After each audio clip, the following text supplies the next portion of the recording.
ഇപ്പോൾ സീരിയലിന്റെ വരാനിരിക്കുന്ന എപ്പിസോഡ് റിവ്യൂ വിശേഷങ്ങളിലേക്ക് എല്ലാവർക്കും സ്വാഗതം. നമ്മൾ ഈവനിങ്ങിൽ നാളത്തെ എപ്പിസോഡിന്റെ റിവ്യൂ അപ്ഡേറ്റ് ചെയ്തിട്ടുണ്ട് കേട്ടോ.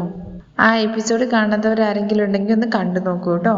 ഇപ്പൊ നമ്മൾ പറയാൻ വേണ്ടി പോകുന്നത്, സച്ചിയോടുള്ള പക വീട്ടാൻ വേണ്ടിയിട്ട് ആന്റണി ശ്രുതിയെ ഉപയോഗിച്ചുകൊണ്ട് സച്ചിയുടെ കാറിന്റെ കീ രാത്രിയിൽ കൈക്കലാക്കുകയാണ് കേട്ടോ ചെയ്യുന്നത്. എന്നിട്ട് ബ്രേക്ക് ഓയിലിന്റെ വയറ് കട്ട് ചെയ്ത് വിടുകയാണ്. രാവിലെ ആകുമ്പോഴത്തേക്കും ഏകദേശം ബ്രേക്ക് ഓയിൽ മൊത്തം തീരുമല്ലോ. രാത്രി കട്ട് ചെയ്ത് വിട്ടതല്ലേ, ചെറുതായിട്ട് ഉറ്റിയിട്ട് തീർന്നിട്ടുണ്ട്. അത് ചെയ്തതിന് ശേഷം കീ തിരികെ ശ്രുതിയുടെ കയ്യിൽ ഏൽപ്പിക്കുകയും ചെയ്തിട്ടാണ് അവിടുന്ന് ആന്റണി പോകുന്നത്. പിറ്റേ ദിവസം രാവിലെ പതിവ് പോലെ തന്നെ നമ്മുടെ സച്ചിയാണെന്നുണ്ടെങ്കിൽ കാറെടുത്ത് പോകുന്നുണ്ട്. കാറ് നോർമൽ സ്പീഡിൽ പോവുകയാണെന്നുണ്ടെങ്കിൽ ഒരിക്കലും ബ്രേക്കിന്റെ ഒരു പെട്ടെന്നുള്ളൊരു പ്രശ്നം വരില്ലല്ലോ. അതുകൊണ്ട് തന്നെ മനഃപൂർവ്വം നമ്മുടെ സച്ചിയെ പ്രൊവോക്ക് ചെയ്യാൻ വേണ്ടിയിട്ട് ആന്റണി രണ്ടുപേരെ പുറകെ തന്നെ വിടുന്നുണ്ട് കേട്ടോ. സച്ചി കാർ എടുക്കുന്നത് നോക്കിക്കൊണ്ട് വീടിന്റെ പരിസരത്ത് നിന്നുകൊണ്ട് അവരാണെന്നുണ്ടെങ്കിൽ പുറകെ ചെന്ന് ബൈക്ക് കൊണ്ട് കാറിന്റെ സൈഡിൽ ജസ്റ്റ് ഉരയ്ക്കുന്നുണ്ട്. ആ ദേഷ്യത്തിൽ നമ്മൾ സച്ചിയാണെന്നുണ്ടെങ്കിൽ അവരെ പിടിക്കാൻ വേണ്ടിയിട്ട് സ്പീഡിൽ പോവാണ്. പക്ഷെ പെട്ടെന്ന് ബ്രേക്ക് ചവിട്ടിയിട്ട് കിട്ടുന്നില്ല. അങ്ങനെ മുൻവശത്തു കൂടെ ആണെന്നുണ്ടെങ്കിൽ ഒരു സ്കൂൾ വണ്ടി വരുന്നുണ്ട്. അതിനെ വെട്ടിക്കുന്നതിന്റെ ഭാഗമായിട്ട് സച്ചി ഒരു ബൈക്കിൽ കൊണ്ടെങ്ങാണ്ട് ഇടിക്കാനുണ്ടോ ചെയ്യുന്നത്. ആ ബൈക്ക് എന്ന് പറയുന്നത് നമ്മുടെ സച്ചിയുമായിട്ട് മുന്നേ പ്രശ്നം ഉണ്ടാക്കിയ ഒരു പോലീസുകാരന്റെ ബൈക്കാണ് കേട്ടോ. അദ്ദേഹമാണെന്നുണ്ടെങ്കിൽ സച്ചി പറയുന്ന ഒന്നും കേൾക്കുന്നില്ല.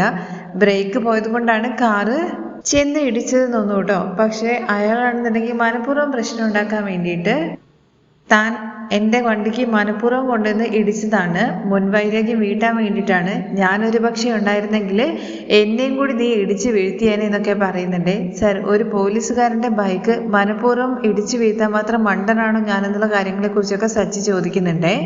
സച്ചി പറയുന്ന ന്യായീകരണങ്ങളൊന്നും കേൾക്കാൻ വേണ്ടിയിട്ട് അവർ തയ്യാറാവുന്നില്ല. അങ്ങനെ സച്ചിയെ പോലീസുകാരെ അറസ്റ്റ് ചെയ്ത് കൊണ്ടുപോകുന്ന വീഡിയോ ആണെന്നുണ്ടെങ്കിൽ മഹിമ എടുക്കുന്നുണ്ട്. ആ വീഡിയോ നേരെ ചന്ദ്രമതിക്കും അതുപോലെ തന്നെ ശ്രുതിയുടെ ഫോണിലേക്കും അയച്ചു കൊടുക്കുന്നുണ്ട്. പോലീസ് സ്റ്റേഷനിൽ കൊണ്ടുപോയിട്ട് സച്ചി പറയുന്ന കാര്യങ്ങളൊന്നും അവിടെയുള്ള ഉദ്യോഗസ്ഥന്മാരാരും കേൾക്കാൻ വേണ്ടി തയ്യാറാവില്ല. സച്ചിയുടെ ലൈസൻസ് കട്ടാക്കും എന്നുള്ള കാര്യത്തെക്കുറിച്ച് പറയുന്നുണ്ട്. കാറ് കസ്റ്റഡിയിൽ വെച്ചിട്ട് ലൈസൻസ് കട്ടാക്കും, എന്തായാലും അരമണിക്കൂറിനുള്ളിൽ തന്നെ ലൈസൻസ് കട്ടാവും എന്നുള്ള സിറ്റുവേഷൻ വരികയാണ് കേട്ടോ. പക്ഷെ സച്ചിയെ അറസ്റ്റ് ചെയ്യുന്നൊന്നുമില്ല, വെറുതെ വിടുന്നുണ്ട് വണ്ടി കസ്റ്റഡിയിൽ എടുത്തിട്ട്. അത് കഴിഞ്ഞ് നമ്മുടെ സച്ചിയും രേവതിയും കൂടി വീട്ടിലേക്ക് തിരിച്ചെത്തുന്നുണ്ട് കേട്ടോ. സച്ചിയെ പോലീസുകാരെ അറസ്റ്റ് ചെയ്തു എന്ന് അറിഞ്ഞിട്ട് രേവതിയും സച്ചിക്കരികിലേക്ക് പോയിട്ടാണ് രണ്ടുപേരും കൂടി തിരിച്ച് വീട്ടിലേക്ക് എത്തുന്നത്. വീട്ടിൽ ചെന്ന് നോക്കുന്ന സമയത്ത് അവിടെ വേറെ സീനാണ്. ഈ വീഡിയോ കൊണ്ടുപോയിട്ട് എല്ലാവർക്കും കാണിച്ചിട്ട് മഹിമയാണെന്നുണ്ടെങ്കിൽ പറയുന്നുണ്ട്, ഇങ്ങനൊരു റൗഡിയുള്ള വീട്ടിൽ എൻ്റെ മകളെ നിർത്തുന്നതിൽ എനിക്കൊരു താല്പര്യമില്ല എന്നുള്ള കാര്യത്തെക്കുറിച്ച്. അപ്പോഴേക്കും എന്താ കാര്യം എന്നറിയാതെ മഹിമ വെറുതെ ഇങ്ങനെ കിടന്ന് തുള്ളിയിട്ട് കാര്യമൊന്നുമില്ലല്ലോ എന്നുള്ള കാര്യങ്ങളെക്കുറിച്ചൊക്കെ രവീന്ദ്രൻ പറയുന്നുണ്ട്. അപ്പോഴേക്കും സച്ചി രേവതി അങ്ങോട്ടേക്ക് എത്തുന്നുണ്ടല്ലോ. അവരുടെ അടുത്ത് കാര്യങ്ങൾ എന്താന്നുള്ള കാര്യം അന്വേഷിക്കാനുള്ള ക്ഷമ പോലും നമ്മുടെ മഹിമയ്ക്കില്ല.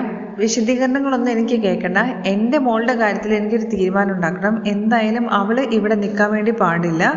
ഇങ്ങനെ ഒരുത്തിനുള്ളിടത്ത് ഇങ്ങനെ അവൾ അപമാനിക്കപ്പെട്ടും കൊണ്ട് ഇവിടെ നിൽക്കുന്നതിനോട് എനിക്ക് താല്പര്യമില്ല. അതുകൊണ്ട് വീട്ടിലേക്ക് കൊണ്ടുപോകണം. നമുക്ക് എങ്ങനെയെങ്കിലും ശ്രീകാന്തിനെയും വർഷയും അതിനെക്കുറിച്ചുള്ള സംസാരമാണ് മഹിമ നടത്തുന്നത്. അപ്പോഴേക്കും നമ്മുടെ രേവതിക്ക് ദേഷ്യം വരുന്നുണ്ട്. നിങ്ങൾ എന്ത് വർത്താനാ പറയുന്നത്? എന്താ കാര്യം എന്നറിയാതെ നിങ്ങൾ നിങ്ങളുടെ ഇഷ്ടത്തിന് ഓരോരോ തോന്നിവാസങ്ങൾ പറയാണോ? സച്ചിയേട്ടൻ ഒരു തെറ്റും ചെയ്തിട്ടില്ല, സച്ചിയുടെ നിരപരാധിയാണ് എന്നുള്ള കാര്യങ്ങളെ കുറിച്ചൊക്കെ എല്ലാവരുടെ മുമ്പെന്ന് പറയുന്നുണ്ട് കേട്ടോ.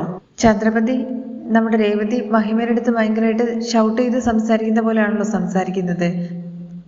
നീ എന്താടി വർഷയുടെ അമ്മയുടെ അടുത്ത് ഇങ്ങനെ സംസാരിക്കുന്ന എന്നുള്ള കാര്യങ്ങളെക്കുറിച്ചൊക്കെ ചോദിക്കുമ്പോഴേക്കും ചന്ദ്രമതിയുടെ വായ അടപ്പിക്കുന്ന രീതിയിൽ കാര്യം അറിയാതെ എന്താന്ന് വെച്ച് കഴിഞ്ഞാൽ ഇങ്ങനെ തുള്ളിച്ചാടുകയല്ല ചെയ്യേണ്ടത്.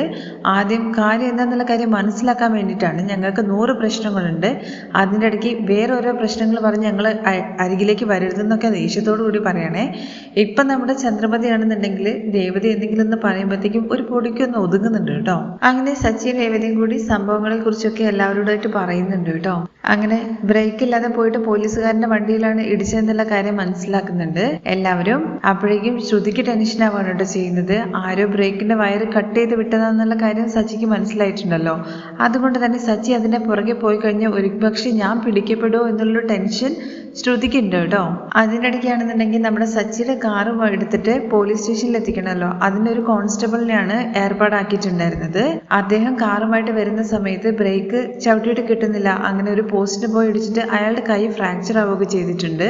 അവിടെ അടുത്തുള്ള ഒരു മെക്കാനിക്കിനെ വിളിച്ചിട്ട് അദ്ദേഹം കാറൊക്കെ ശരിയാക്കിയിട്ട് ആ മെക്കാനിക്കാണ് കൊണ്ടുപോയിട്ട് സ്റ്റേഷനിൽ കാറ് ഏൽപ്പിക്കുന്നത് കേട്ടോ.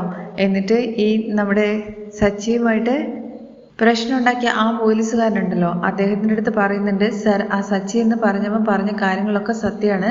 ആ വണ്ടിക്ക് ബ്രേക്ക് ഇല്ലായിരുന്നു എന്നുള്ള കാര്യത്തെക്കുറിച്ച്. ബ്രേക്ക് ഓയിലിൻ്റെ വയറാരോ കട്ട് ചെയ്ത് വെച്ചിരിക്കുകയാണ്. എന്നിട്ട് അതിൽ ഓയിൽ കംപ്ലീറ്റ്ലി സർ ഏകദേശം ഫുൾ തീരാറായിട്ടുണ്ടായിരുന്നു എന്ന് പറയുകയാണേ. അപ്പോഴേക്കും അവനും ആകെ എന്തോ പോലെ ആവുന്നുണ്ട്. കാരണം സച്ചി ഒരു തെറ്റും ചെയ്യാണ്ട് ഇങ്ങനൊരു ഇതാക്കിയല്ലോ എന്നുള്ളൊരു സങ്കടം. പക്ഷേ അദ്ദേഹമാണെന്നുണ്ടെങ്കിൽ അത് അദ്ദേഹത്തിന് പ്രശ്നമാവെന്ന് മനസ്സിലാക്കിയിട്ട് ഈ കാര്യങ്ങളൊക്കെ ആ കോൺസ്റ്റബിളിൻ്റെ അടുത്ത് മറച്ചു വെക്കാൻ വേണ്ടിയിട്ട് പറയുന്നുണ്ട് കേട്ടോ. പിന്നെ എന്നോട് ഇതുവരെ ചെയ്ത അവൻ്റെ അഹങ്കാരത്തിന് ഒരു ശിക്ഷ എന്നുള്ള രീതിയിൽ 6 മാസം ലൈസൻസ് ഇല്ലാതെ തന്നെ അവൻ കാർ ഓടിക്കട്ടെ, അപ്പൊ അവന്റെ സൂക്കേട് ഇച്ചിരി കുറഞ്ഞോളും, എന്റെ മേൽ ഇച്ചിരി പേടി വന്നോളും എന്നൊക്കെ അദ്ദേഹം പറയുന്നുണ്ട് കേട്ടോ. പക്ഷെ ആ കോൺസ്റ്റബിൾ ആണെന്നുണ്ടെങ്കിൽ നമ്മുടെ സച്ചിയെ വിളിച്ചിട്ട് ഈ കാര്യങ്ങളെ കുറിച്ചിട്ടൊക്കെ പറയുന്നുണ്ട് കേട്ടോ. ബ്രേക്കില്ലാതെ ഞാൻ വണ്ടി ഓടിച്ച സമയത്ത് അദ്ദേഹത്തിന്റെ കൈയും ഫ്രാക്ചറായ കാര്യങ്ങളെ കുറിച്ചൊക്കെ. കാരണം ഒരു തെറ്റും ചെയ്യാത്ത സച്ചി ഒരിക്കലും അകത്താവരുത്. സച്ചിയുടെ ജീവിത മാർഗമാണല്ലോ വണ്ടി ഓടിക്കല്. അതില്ലാതാവാൻ വേണ്ടിയിട്ടും കൂടിയാണ് അദ്ദേഹം ഇങ്ങനെയൊക്കെ ചെയ്യുന്നത്. ഈ കാര്യങ്ങളെ കുറിച്ച് സച്ചി അറിഞ്ഞിട്ട് വീട്ടിലും പറയുന്നുണ്ട് കേട്ടോ. നമ്മുടെ ശത്രുവായിട്ട് കാണുന്ന ആ പോലീസുകാരന്റെ പേര് അരുൺ എന്നാണ്. അദ്ദേഹം മനഃപൂർവ്വം അച്ഛ എന്നെ കുരുക്കാൻ വേണ്ടിയിട്ട് ഇങ്ങനത്തെ പണിയൊക്കെ ചെയ്തു എന്നുള്ള കാര്യം കൂടി അറിയിക്കുകയാണ്. എന്തായാലും ഇത് തെളിയിക്കാൻ വേണ്ടിയിട്ട് നമ്മുടെ സച്ചിയാണെന്നുണ്ടെങ്കിൽ ഈ ബ്രേക്ക് വയർ കട്ട് ചെയ്ത് വെച്ചിരിക്കുന്നത് സച്ചിയുടെ വീട്ടിന്റെ മുമ്പിൽ വെച്ചുകൊണ്ട് തന്നെയാണല്ലോ. തൊട്ട് മുമ്പിലുള്ള വീട്ടില് CCTV ക്യാമറ ഉണ്ട്. ആ ക്യാമറയിൽ ദൃശ്യങ്ങളെല്ലാം പോയിട്ട് നോക്കുന്നുണ്ട്. സച്ചി കാറ് തലേദിവസം നിർത്തിയിട്ടത് മുതലുള്ള ദൃശ്യങ്ങളാണ്. അവിടെ പോയിട്ട് CCTV ദൃശ്യങ്ങൾ കണ്ടപ്പോഴാണ് ശ്രുതിയുടെ തനി സ്വരൂപം എല്ലാവർക്കും മനസ്സിലായെന്ന് പറയാണ് കേട്ടോ. ശ്രുതിയാണ് ആന്റണിക്ക് രാത്രി സച്ചിയുടെ താക്കോൽ എടുത്ത് കൊടുക്കുകയും അവൻ വയറ് കട്ട് ചെയ്തതിനു ശേഷം തിരികെ ശ്രുതിക്ക് താക്കോൽ കൊടുക്കുന്നതായിട്ടുള്ള എല്ലാ ദൃശ്യങ്ങളും ആ CCTVനകത്ത് പതിഞ്ഞിട്ടുണ്ട് കേട്ടോ. ഇത് കേൾക്കുന്ന സമയത്ത് എല്ലാവരും ശരിക്കും ഷോക്ക് ആവുന്നുണ്ട് കേട്ടോ. ആന്റണി ഒപ്പിച്ച പണിയാണെന്നുള്ള കാര്യം എല്ലാവർക്കും മനസ്സിലാവാണ്. ഇതാണ് അച്ഛൻ നടന്നതെന്ന് പറഞ്ഞിട്ട് ആ വീഡിയോയും സച്ചി എല്ലാവർക്കും കാണിച്ചു കൊടുക്കുന്നുണ്ട് കേട്ടോ. ഇത് കണ്ടിട്ട് നമ്മുടെ രവിയാണെന്നുണ്ടെങ്കിൽ ഭയങ്കരമായിട്ട് ദേഷ്യപ്പെടുകയാണ് ശ്രുതിയുടെ അടുത്ത്. എന്ത് ശ്രുതി, എന്ത് പണിയാ നീ കാണിച്ചത്?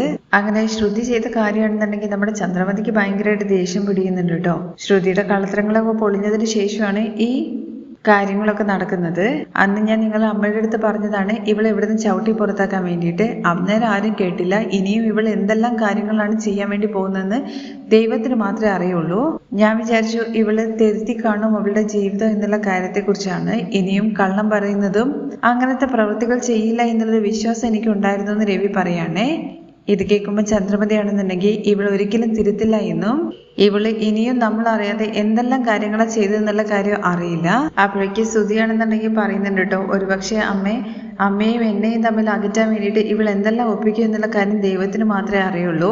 അമ്മ എൻ്റെ അടുത്ത് ഇവളുടെ അടുത്ത് സംസാരിക്കരുത് എന്ന് പറഞ്ഞിട്ടുണ്ട്. പക്ഷേ ഇവളാണെന്നുണ്ടെങ്കിൽ നിരന്തരം എൻ്റെ പുറകെ നടക്കുകയും എൻ്റെ ഷോറൂമിലേക്ക് വന്നിട്ട് അമ്മ പറയുന്നത് കേൾക്കരുത്, ഞാൻ പറയുന്നത് കേൾക്കണം, എൻ്റെ അടുത്ത് സംസാരിക്കണം എന്നുള്ള രീതിയിലൊക്കെ വന്ന് സംസാരിച്ചു എന്നുള്ള കാര്യങ്ങളെ കുറിച്ചൊക്കെ പറയുമ്പോഴേക്കും നമ്മുടെ ചന്ദ്രമതിക്ക് അങ്ങ് ദേഷ്യം വരികയാണ് കേട്ടോ ചെയ്യുന്നത്. ശ്രുതി, ഇനിയെങ്കിലും നീ ഒരു തീരുമാനം എടുക്കണം. നിനക്ക് ഇതിനേക്കാൾ നല്ലൊരു പെണ്ണിനെ ഞാൻ കണ്ടെത്തി കല്യാണം കഴിപ്പിച്ച് തരാടാ. നീ ഇവളെ എത്രയും വേഗം തന്നെ ഡിവോഴ്സ് ചെയ്യണം എന്നുള്ള കാര്യങ്ങളെ കുറിച്ചിട്ട് ചന്ദ്രമതി ശ്രുതിയുടെ അടുത്ത് പറയാൻ കേട്ടോ ചെയ്യുന്നത്. അപ്പോഴേക്കും നമ്മുടെ രവി പറയുന്നുണ്ട്, ചന്ദ്രമതി ഇപ്പൊ ഇവിടെ എന്താ സംസാരിക്കുന്നത്? നീ എന്തിനെ കുറിച്ചാണ് സംസാരിക്കുന്നത്? എന്താ ശ്രുതി ഇത്? ആ കാറ് പോയിട്ട് എവിടെയെങ്കിലും ഇടിക്കുകയോ അല്ലെങ്കിൽ ആരെങ്കിലും വണ്ടീൻ്റെ മുകളിലൊക്കെ പോയി ഇടിച്ചിട്ട് അവർക്കും ഇവനൊക്കെ എന്തെങ്കിലും പറ്റിയിട്ടുണ്ടായിരുന്നെങ്കിൽ എന്തായിരിക്കും സംഭവിക്കുക? നിനക്ക് ഇത്രയും ബുദ്ധി ഇല്ലേ എന്നൊക്കെ ചോദിക്കുകയാണ് കേട്ടോ. എന്നിട്ട് കുറെ ചീത്ത വിളിക്കുന്നൊക്കെ ഉണ്ട് നമ്മുടെ ശ്രുതിയെ. ഇല്ല അങ്കിൾ, ഞാൻ അതൊന്നും ഉദ്ദേശിച്ചിട്ടല്ല, ഞാനല്ല അങ്ങനെ ചെയ്തെന്നുള്ള കാര്യം പറയുമ്പോൾ പൗഡർ എടുത്ത് എന്തിനാ വെറുതെ കള്ളം പറയാൻ വേണ്ടി നിൽക്കുന്നത്? ഈ വീഡിയോനകത്ത് കറക്റ്റായിട്ട് നമുക്ക് എല്ലാം കാണാൻ വേണ്ടി പറ്റുന്നുണ്ട്. ഒരുപക്ഷെ നീ അവന് പണം കൊടുത്തിട്ട് അവനെ ഇങ്ങോട്ട് വരുത്തിയിട്ട് എന്നെ എന്തെങ്കിലും ചെയ്യാൻ വേണ്ടിയിട്ട് ഒരു പക്ഷെ ഒപ്പിച്ച പണിയായിരിക്കും ഇത്. കാരണം നിന്റെ ഇളയച്ചനെന്ന് പറഞ്ഞ് അഭിനയിച്ച അയാളെ ഇവിടെ കൊണ്ടുവന്നത് ഞാനാണല്ലോ എന്നൊക്കെ സച്ചി പറയുന്നുണ്ടേ. ഇല്ലെങ്കിൽ ഞാൻ അങ്ങനെയൊന്നും ഉദ്ദേശിച്ചിട്ടില്ല എന്നുള്ള കാര്യം നമ്മുടെ ശ്രുതി പറയുന്ന സമയത്ത് പിന്നെ എന്തിനാ ചാവി എടുത്ത് കൊടുത്തതെന്നുള്ള കാര്യം രേവതി ചോദിക്കാണ് കേട്ടോ. നിനക്കതിന് മാത്രം എന്ത് ദ്രോഹം ഞാൻ ചെയ്തെന്നുള്ള കാര്യങ്ങളെ കുറിച്ചൊക്കെ രേവതി ചോദിക്കുന്നുണ്ട്. എന്താ ശ്രുതി ഇത്? നീക്ക് ഒരു തെറ്റ് പറ്റി അത് തിരുത്തുന്നതിന് പകരം നീ അതൊരു പകയായി വെച്ചിട്ട് രേവതിക്കും അതുപോലെ സച്ചിക്കും നേരെ തിരിയാണോ എന്നൊക്കെ ചോദിക്കാനുണ്ട് നമ്മുടെ രവി. പിന്നെ ശ്രുതി ഈ ചെയ്തതിന്റെ അർത്ഥം എന്താന്നുള്ള കാര്യം രവി ചോദിക്കുമ്പോഴേക്കും നമ്മുടെ ചന്ദ്രവതി പറയുന്നുണ്ട് കേട്ടോ, ഇവളുടെ അടുത്തൊന്നും കൂടുതൽ സംസാരിച്ചിട്ട് കാര്യമില്ല, ഇവളെ കഴുത്തിന് പിടിച്ച് പുറത്താക്കേണ്ട സമയമായിട്ടുണ്ട്. തുടർന്ന് വർഷയും പറയുന്നുണ്ട് കേട്ടോ, ചേച്ചി കാരണം ഓരോരോ പ്രശ്നങ്ങളായിട്ട് ഓരോ ദിവസം വന്നുകൊണ്ടേ ഇരിക്കുകയാണ്. എന്തിനാ ഇപ്പൊ ഇങ്ങനെ ഒരു കാര്യം ചെയ്തത്? അതുകൊണ്ടല്ലേ എന്റെ അമ്മ ഇവിടെ വന്നിട്ട് അങ്കിളുടെ അടുത്ത് മോശമായിട്ട് സംസാരിക്കുകയും ഞങ്ങളെ ഇവിടുന്ന് എങ്ങനെയെങ്കിലും പിരിച്ചു കൊണ്ടുപോകാനുള്ള സംസാരങ്ങളൊക്കെ ഉണ്ടായത്. ഇതൊന്നും ഒട്ടും ശരിയായിട്ടുള്ള കാര്യമായിട്ട് എനിക്ക് തോന്നുന്നില്ല ചേച്ചി എന്നുള്ള കാര്യങ്ങളെ കുറിച്ച് പറയുകയാണേ. ഇവിടെ ഉണ്ടാകുന്ന എല്ലാ പ്രശ്നങ്ങൾക്കും കാരണം ചേച്ചി തന്നെയാണെന്നുള്ള കാര്യമാണ് ഞങ്ങൾക്ക് തോന്നുന്നതെന്ന് പറയുമ്പോഴേക്കും ശ്രീകാന്തും ശ്രുതിയെ കുറ്റപ്പെടുത്തുന്ന രീതിയിൽ വർഷയെ സപ്പോർട്ട് ചെയ്ത് സംസാരിക്കുകയാണ് ചെയ്യുന്നത്. ഇതിന് മാത്രം സച്ചേട്ടനും രേവതി ചേച്ചിയും എന്ത് തെറ്റാ നിങ്ങളോട് ചെയ്തതെന്നുള്ള കാര്യങ്ങളെ കുറിച്ചൊക്കെ ചോദിച്ചിട്ട് ഇങ്ങനെ നിൽക്കുവാണ് കേട്ടോ നമ്മുടെ ശ്രീകാന്ത്. അങ്ങനെ ശ്രുതിയാണെന്നുണ്ടെങ്കിൽ ആകെ പെട്ട അവസ്ഥയിൽ നിൽക്കുവാണ്.